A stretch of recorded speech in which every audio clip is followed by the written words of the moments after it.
Good afternoon, people. Good morning, good night, wherever you're watching this transmission. It is I, Mike Martins. Some major developments happening in the housing market.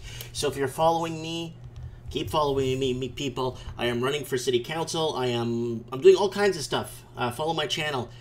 I gotta plug myself once in a while. I kind of work hard and try to give the guys the best content. But anyways, let's get back to what's at hand here. FOPTM. FOPTM.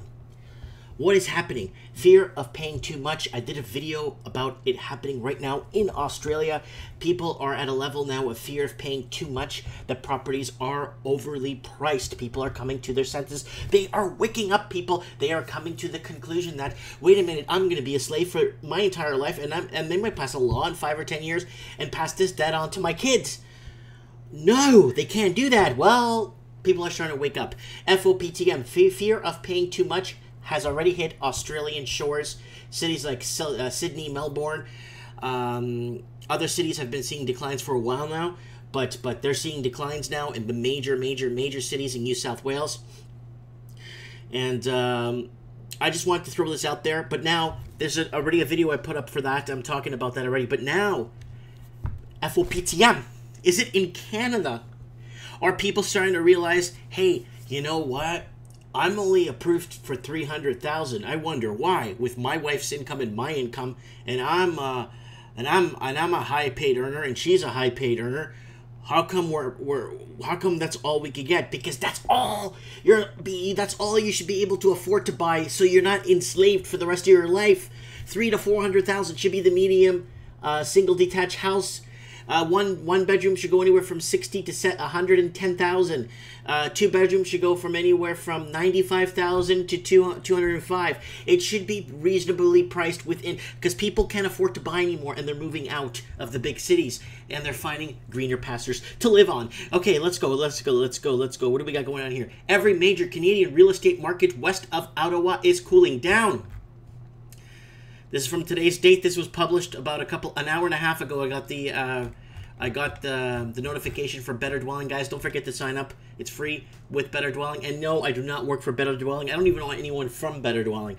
I just like their articles, and they get to the point, and they actually use proper statistics to back up what they're trying to say or what they're trying to tell people or convey the message. Let's continue. Canadian real estate continues to cool across the country. Canadian Real Estate Association, CREA. Numbers show that the sales to new listings ratio has dropped in every major market west of Ottawa. That's right. Only 4 markets saw improvements last month. Sales to new listings. The sales to new listings, SNLR, is an indicator of CREA uses to come up with those buyers or sellers market labels. When the ratio is between 40 to 60%, the market is balanced. When the ratio is above 60%, it's considered a seller's market. When the sellers get to call the shots, demanding high prices, concessions from the buyers. When the ratio is below 40 points, it's considered a buyer's market. That's when the buyer gets to make demands like lower prices. It's pretty straightforward, but there's some things you should keep in mind. The biggest thing to note in the labels don't apply to fast-moving markets. In the SNLR is making a fast decline from the high ratio. It could just be passing through the balanced territory. The result is it would feel like buyer's market, even though it reads sellers at the same. With the same fasting rising in buyer's market, which could feel like a seller's market. Wow, that's a tongue twister. Like with most indicators, you shouldn't depend on single data point. Instead, let it be your starting point for market research. That's a very good way to get started. Determining whether it's a buyer or seller's market. Getting proper comparables in your area, understanding how long homes have been sitting on the market, even though a lot of them get pulled off and get reassigned with lower prices. Every major market west of Ottawa is lower. SNLR increases in 4 markets from last year. Halifax rose 61.4%. A 10.23% increase. Ottawa's ratio increased 67 to 10.02 increase. Quebec City hit a 51.5, less than percentage higher than last year. These markets are improving, but none of them are anywhere close to last year's hot markets. So what's happening is a lot of the middle-class, working poor, or whatever you want to call them, are moving to cities that are more affordable so they could actually have a piece of land and have something they could call their own. Sales to new listings ratio, June 2018. Here it is, people. So, okay, they got 2017 and 2018. So 2017 and 2018 in comparables in sales to new listings. So here it goes. So there's London, Windsor. Oof, look at Edmonton, Toronto. Oof. Calgary, Quebec. Oof. That's more people are buying now. See that? Holy smokes. Look at Halifax going nuts. Winnipeg, uh-oh. Niagara region, uh-oh. Hamilton, Burlington, uh-oh. Montreal on fire. Victoria, uh-oh. So this is what's happening. So Edmonton, Toronto, Calgary. Who's in the... So who are the... It's Ottawa, Montreal are seeing more sales this year than last. But London and Windsor is in the pits right now. Victoria, Winnipeg, Vancouver. There she is. I was looking for her for a sec. Yep. Obviously Vancouver. So if you were to look at this, if someone was to take a step back and look at this, in most regions you see it more as a buyer's market. Because with the amount of inventory going on the market and new homes being built, thrown on the market every year, it definitely looks like most cities here are buyer's markets, right? But don't get fooled, because FOPTM is kicking in, fear of paying too much.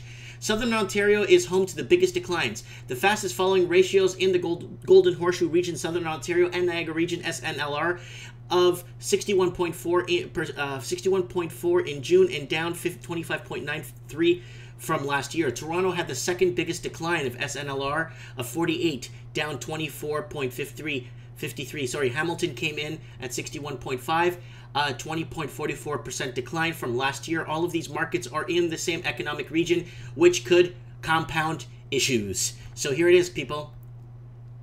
So again, this is percentage change. So these are in the pluses, obviously. We just read it earlier. There's Quebec moving up.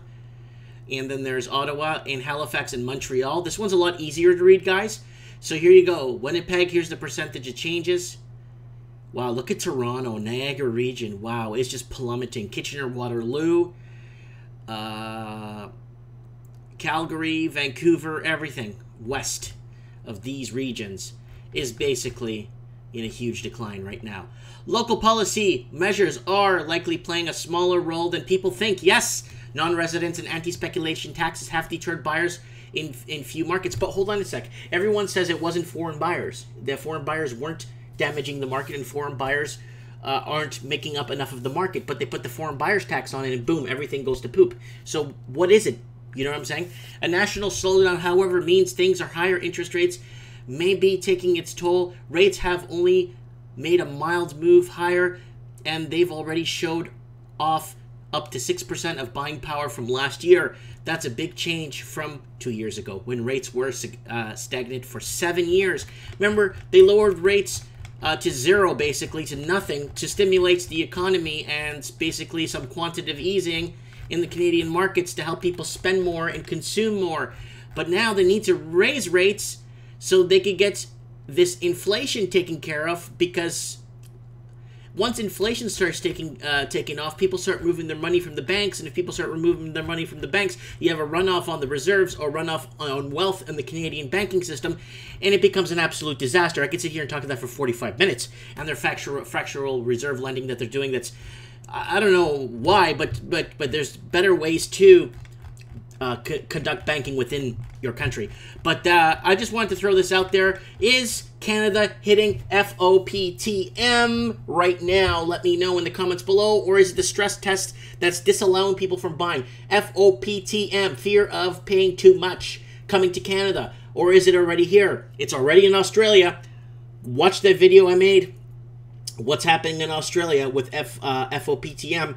A lot of people commenting and telling me below that, yes, people are starting to come face-to-face with reality down under. Is it coming to Canada? Comment below. I'd like to know. Thanks for watching, and don't forget to hit the subscribe button.